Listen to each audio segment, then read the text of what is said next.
সাহাবাদেরকে নিয়ে আলোচনা করাই একটা ইবাদত। কেননা আমরা যখন সাহাবাদের নিয়ে আলোচনা করব তখন আমাদেরকে কোরআনে কারীমের অসংখ্য আয়াত তেলাওয়াত করতে হবে।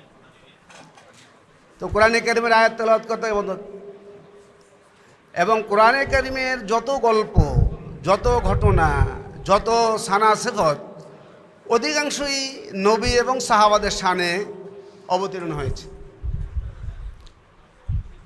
তো এখানে ইসমতে আম্বিয়া এবং আদালতে সাহাবা নিয়ে কথা হয়েছে।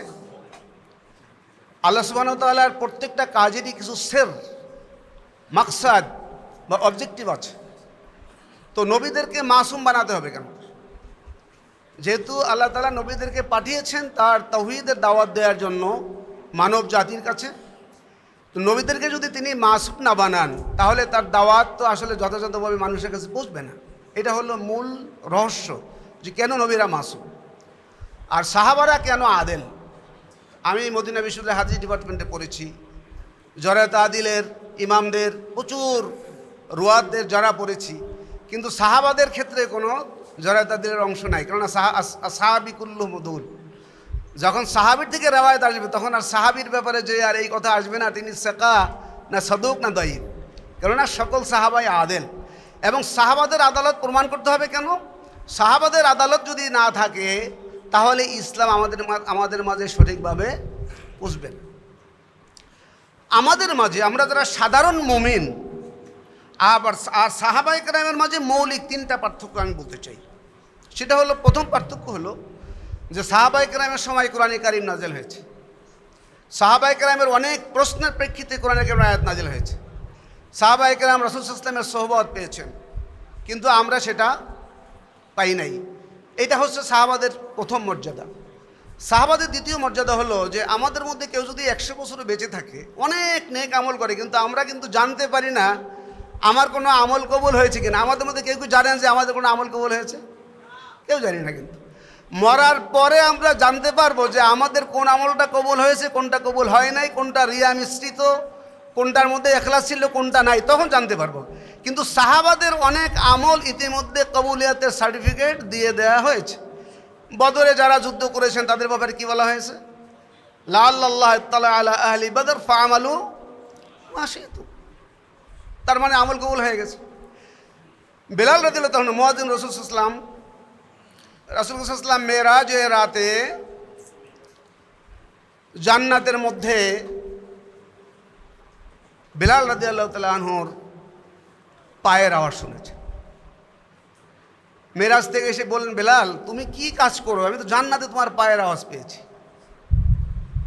আমাকে সেই কাজের কথা বলো। এই হাদিসটা সহিহ বুখারী এবং সহিহ মুসলিম দুইটার মধ্যে আছে। হযরত বেলাল বললেন যে আমি যখনই উজু করি তখন উজু করার পরে 2 রাকাত সালাত আদায় করি। তাহলে উজুর পরে 2 রাকাত, আমরা এটাকে তাহিয়াতুল উজু বলি। আমাদের কারো তাহিয়াতুল উজুর কারণে জান্নাতে আমার আওয়াজ পাওয়া গেছে এমন কোনো সার্টিফিকেট পেয়েছি আমরা? কিন্তু বেলাল ইবনে আবি রাবাহ রাদিয়াল্লাহু তাআলা সার্টিফিকেট পেয়েছেন যে তার এই নামাজ কবুল হয়েছে, জন্য জান্নাতে তার আওয়াজ পাওয়া গেছে। আরেকটি হাদিস উম্মুল মুমিনিন আয়েশা রাদিয়াল্লাহু তাআলা বর্ণিত, রাসূল সাল্লাল্লাহু আলাইহি ওয়াসাল্লাম বললেন, নিমতু ফারাআইতুনি ফিল জান্নাহ, আমি ঘুমিয়ে পড়ছি তারপর দেখি যে আমি জান্নাতের মধ্যে আছি। তো জান্নাতের মধ্যে আমি কোরআনের তেলাওয়াত শুনতেছি। জিজ্ঞেস করে কোরআন কে তেলাওয়াত করছে? বলছে কোরআন তেলাওয়াত করতেছে হারেস ইবনে নুমান রাদিয়াল্লাহু তাআলা আনহু। কোন সাহাবী? হারেস ইবনে নুমান। রাসূল সাল্লাল্লাহু আলাইহি ওয়াসাল্লাম বললেন, হারেস ইবনে নুমান অত্যন্ত নেককার বান্দা, কেননা সে তার মায়ের সাথে সদ্ব্যবহার করে।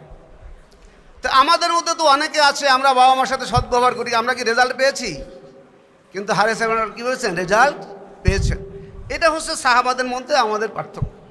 সাহাবাদের মধ্যে আমাদের আরেকটা পার্থক্য হলো, দেখেন সাহাবাদের মধ্যেও পারস্পরিক পার্থক্য আছে। আল্লাহ তাআলা কোরআনে কারীমে বলছেন, যারা ফতে মক্কার আগে দান করেছে, ফতে মক্কার আগে যুদ্ধ করেছে, আর যারা ফতে মক্কার পরে দান করেছে এবং যুদ্ধ করেছে, তাদের কি উভয়ের মর্যাদা কিনা সমান না? ওয়াকুল্লা ওয়াদাল্লাহুল হুসনা, কিন্তু সবাইকে আল্লাহ তাআলা মর্যাদা দেবেন, কিন্তু সকলের মর্যাদা কিনা সমান না। আমাদের ব্যাপারে কি বলা হয়েছে? লাউ আনফাকা আহাদুকুম মিসলা উহুদিন যাহাবান মা বালাগা মুদ্দা আহাদিহিম ওয়ালা নাসিফাহু। তোমাদের কেউ যদি ওহুদ পরিমাণও দান করে কিন্তু সেটা সাহাবাদের এক মুদ পরিমাণ অথবা এক মুদের অর্ধেক দানের সমানও হবে না। আমি আমাদের আমল, আমাদের ইমান, সাহাবাদের আমল, সাহাবাদের ইমান, এর মধ্যে মৌলিক পার্থক্য এগুলো পেয়েছি। আরও অনেক মৌলিক পার্থক্য আছে। তো আমার বিষয় হচ্ছে, ইতিমধ্যে আমাদের সভাপতি সাহেব যে উদ্বোধনী বক্তব্য, ওনার 10-15 মিনিটে মূল কথা চলে আসছে। আমাদের প্রবন্ধকারের কথার মতো মূল কথা চলে আসছে। আলী হাসান হোসেন ভাই বাকিটুকু বলে দিয়েছেন। আমার কথা কিছু রিপিট হবে, কিছু হয়তো রিপিট হবে না।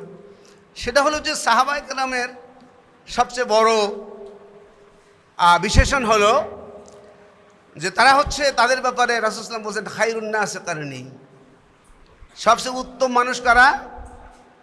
আমার যুগের লোকেরা। তারা কারা? সাহাবা। এটা সবচেয়ে বড় একটা সার্টিফিকেট। আর সাহাবাদেরকে আমরা ইত্তেবা করব কিনা, আপনারা সবাই উসুলের কায়দা জানেন, মা লা ইয়াতিমুল উজুব ইল্লা বিহি ফাহুয়া ওয়াজিব। যা না হলে ওয়াজিব আদায় হবে না সেটা কি? ওয়াজিব। উজু না করলে, উজু কিন্তু আলাদা কোনো এবাদত আমরা মনে করি না, বিশেষ করে হানাফি মাযহাবে উজুকে এবাদত মনে করা হয় না। কিন্তু এটা এবাদত গায়রে মাকসুদা, মাকসুদা না। কেন? যেহেতু সালাত আদায় করতে হলে কী লাগে? উজু লাগে। তো এখন সাহাবাদের যদি আমরা ইত্তেবাকে ওয়াজিব মনে না করি, আমরা ওয়াজিব বলতে বাধ্য। সাহাবাদের ইত্তেবাকে আমরা ওয়াজিব মনে না করলে কোরআন এবং সুন্নাহ আমাদেরকে পালন করা সম্ভব নয়। আর কোরআন সুন্নাহ পালন না করলে মোমেন থাকা সম্ভব নয়। অতএব সাহাবাদের যে বুঝ কোরআনের ব্যাপারে, সাহাবাদের যে সমঝ হাদিসের ব্যাপারে, সাহাবাদের যে আমল, তারা হচ্ছে আমাদের মডেল। এবং রাসূল সাল্লাল্লাহু আলাইহি ওয়াসাল্লামের মডেলটা আমরা কার কাছ থেকে পেয়েছি? সাহাবাদের কাছে পেয়েছি। আরেকটা হলো, রাসূল সাল্লাল্লাহু আলাইহি ওয়াসাল্লাম বলেছেন যে ইহুদিরা কত ফেরকায় বিভক্ত হয়েছে? 72 ফেরকায়। আর নাসারারা 71 ফেরকায়। আর আমার উম্মত কত ফেরকায় বিভক্ত হবে? 73 ফেরকায়। কুল্লুহুম ফিন্নার, সবাই জাহান্নামে ইল্লা ওয়াহিদা। কিলা ইয়া রাসূলুল্লাহ মান হুম? ক্বালা মা আনা আলাইহি আসহাবি। আমি এবং আমার সাহাবারা যেটার উপরে আছি, তাহলে আমাদের নাজাতের মানদণ্ড কি? আমাদের নাজাতের মানদণ্ড হলো রাসূল সাল্লাল্লাহু আলাইহি ওয়াসাল্লামকে ইত্তেবা করা এবং তারপরেই কাদেরকে ইত্তেবা করা? সাহাবাদেরকে ইত্তেবা করা। আচ্ছা, এরপরে যে হাদিসটা ইতিমধ্যে বলা হয়েছে, আসহাবি আমানাতুন লি উম্মতি, আমার সাহাবারা হচ্ছেন আমার উম্মতের কি? রক্ষা কবচ বা নিরাপত্তা বেষ্টনী। নিরাপত্তা, তারকাগুলো খসে গেলে যেমন আসমান ধসে পড়বে, সাহাবারা চলে গেলে আতা ফাইদা যাহাবা আসহাবি আতা উম্মতি মা ইউআদুন। এবং আপনারা জানেন সাহাবারা বেঁচে থাকতে আমাদের মাঝে এত ফেরকা তৈরি হয় নাই। আজকে বাংলাদেশে ইসলামের নামেই ফেরকা থেকে ফেরকা হচ্ছে এবং বিশেষ একটা গোষ্ঠীর নামে আবার আলাদা আলাদা ফেরকা হচ্ছে। কিন্তু আমাদের সমঝ এবং আমাদের টার্গেট এবং গোল যেহেতু এক, আমরা এই ফেরকা কমিয়ে আরও ওয়াতাসিমু বিহাবলিল্লাহি জামিয়ার কাছে আমরা আসতে পারি, একটা রজ্জুকে আমরা ধরে রাখতে পারি। এবার সাহাবাদের ইত্তেবার ব্যাপারে যে কথাটা আসছে, সেটা হলো সাহাবারা যদি কোনো ব্যাপারে ইজমা হয়, ইজা আজমা সাহাবাতু আলা আমরিন মা ফাআসবাহা হুজ্জাতান কাতিআহ লা ইয়াজুজু, এখান থেকে কি করা যায়? লা ইয়াজুজু আল ইনসিরাফু আনহা আও লা ইয়াজুজু তারকুহা। সাহাবারা যখন কোনো বিষয় ইজমা হয়ে যান, তখন এটা কি হয়ে যায়? অকাট্য দলিল হয়ে যায়। কোরআন এবং সুন্নাহ যেমন অকাট্য দলিল, সাহাবাদের ইজমা হয়ে গেলে কি হয়ে যায়? অকাট্য দলিল হয়ে যায়। এ ব্যাপারে কোনো দ্বিমত রাখার সুযোগ নাই। এবারে আসেন,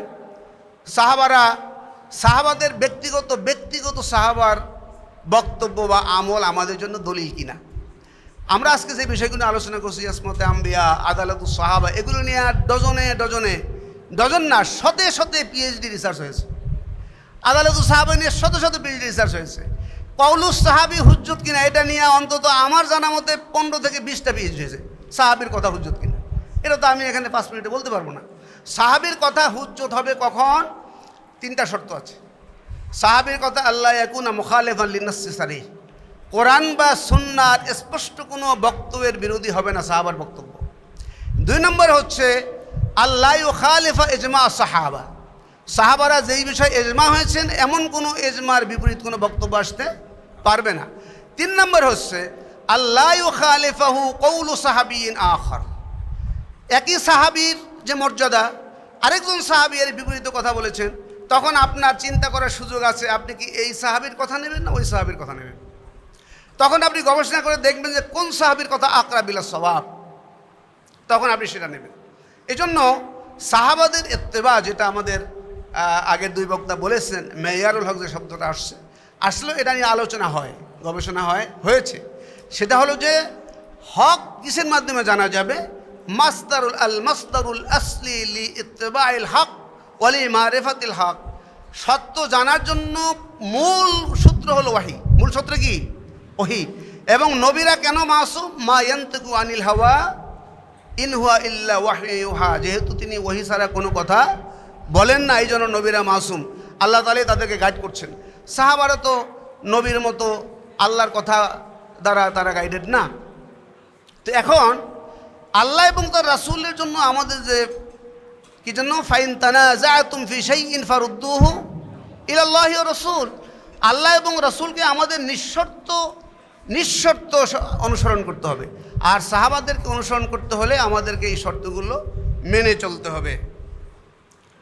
দ্বিতীয় হলো আমি যে কথাটি বলতে চাই সেটা হলো যে আমাদের আজকের যে চমৎকার আয়োজন, আমি নিজেই একটা প্রস্তাব দিয়েছিলাম ফেসবুকে যে আমরা যেন বিভিন্ন টপিক নিয়ে মাঝে মাঝে এরকম আলোচনা করি। আমি যে বিশাল ওলামাদেরকে দেখতেছি আলহামদুলিল্লাহ, যারা সারা বাংলাদেশে দ্বীনের খেদমত করে বেড়াচ্ছেন, মাঝে মাঝে যদি আমরা আলেমদের সাথে একত্রিত হয়ে ইসলামের এরকম বিভিন্ন টপিক নিয়ে আলোচনা করি এবং জাতির কাছে একটা মেসেজ দিতে পারি, তাহলে এই বিতর্কগুলোতে সাধারণ মানুষ আপনার বিরুদ্ধে তির্যক মন্তব্য ছুড়ে কোনো সাধারণ মানুষকে বিভ্রান্ত করা সম্ভব নয়।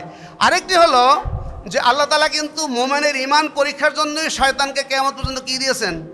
হায়াত দিয়েছেন। আর আল্লাহ নিজেই বলে দিয়েছেন শয়তান কি হবে? আল্লাযী ওয়াসওয়াসু ফি সুদুরিন নাস মিনাল জিন্নাতি ওয়ান নাস। এই শয়তান মানুষের মধ্যেও থাকবে, শয়তান জিনের মধ্যেও থাকবে।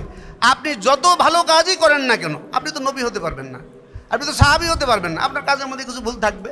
শয়তানের কাজ হবে আপনার ভুলটা প্রচার করার, ভালোটা কি করে দেয়া? বন্ধ করে দেয়া। তো আমি কর্তৃপক্ষকে ধন্যবাদ জানাই, আর আশা করছি তারা আমাদেরকে মাঝে মাঝে এরকম ডাকবেন। আর কোরআনে কারীমের যে আয়াত, আস-সাবিকুনাল আউয়ালুনা মিনাল মুহাজিরিন ওয়াল আনসার ওয়াল্লাযীনা ইত্তাবাউহুম বিইহসান,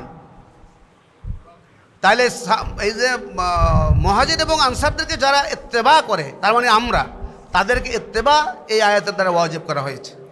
আল্লাহ তাআলা আরো বলছেন ফাইন আমানু বিমিসলি মা আমানতুম বি ফাকাদ ইহতাদাউ, তারা যদি তোমরা যেভাবে ঈমান এনেছো তারা যদি ওইভাবে ঈমান আনে তাহলে কি হবে? তারা হেদায়েত পাবে। ওয়া আলাইকুম বিসুন্নতি ওয়া সুন্নাতিল খুলাফাইর রাশিদিল মাহদী, রাসূল সাল্লাল্লাহু আলাইহি ওয়াসাল্লাম বলছেন যে তোমরা আমার সুন্নত এবং খোলাফায়ে রাশিদিনের সুন্নতকে আঁকড়ে ধরে রাখো। তো কোরআন ও সুন্নাহর আলোকে আমাদের কোরআন মানতে হবে, সুন্নাহ মানতে হবে, সাহাবাদের উক্তি মানতে হবে, সাহাবাদের চরিত্রকে আমাদের মডেল মানতে হবে, এবং সাহাবাদের যদি কোনো ভুল ত্রুটি থাকে সেই বিষয়েও আহলে সুন্নাতের বক্তব্য আল কাফু আনিল খাউদি মিনহুম, এ বিষয়ে আমাদের বাড়াবাড়ি করা চলবে না। যিকরুহুম বিখায়র, তাদেরকে কল্যাণের সাথে উত্তমতার সাথে উল্লেখ করতে হবে। ওয়াদুআউ লাহুম, তাদের জন্য দোয়া করতে হবে। সাহাবাদেরকে নিয়ে সমালোচনা করা, তাদের কোনো কাজ নেই বিতর্কে জড়ানো, এইটা উম্মতের কাজ নয়। উম্মতের সামনে অনেক কাজ আছে। আল্লাহ তাআলা আমাদেরকে সঠিক দিনের দাওয়াত আমাদের ভাইদের মাঝে পৌঁছে দেওয়ার তৌফিক এনায়েত করুন, এবং আমরা যারা এই কাজ করছি আল্লাহ তাআলা আমাদেরকে আমাদের সকল কাজ তিনি কবুল করুন, এবং আমাদেরকে রাসূল সাল্লাল্লাহু আলাইহি ওয়াসাল্লাম এবং সাহাবাদের সাথে একত্রে হাসর হওয়ার সুযোগ করে দিন। আমিন। আকুলু কাউলি হাযা ওয়া আস্তাগফিরুল্লাহ লি ওয়া লাকুম ওয়া লিসাইরিল মুসলিমিন ফাস্তাগফিরু মিন যাম ইন্নাহু হুয়াত তাওয়াবুর রহিম। আসসালামু আলাইকুম ওয়া রাহমাতুল্লাহি ওয়া বারাকাতুহু।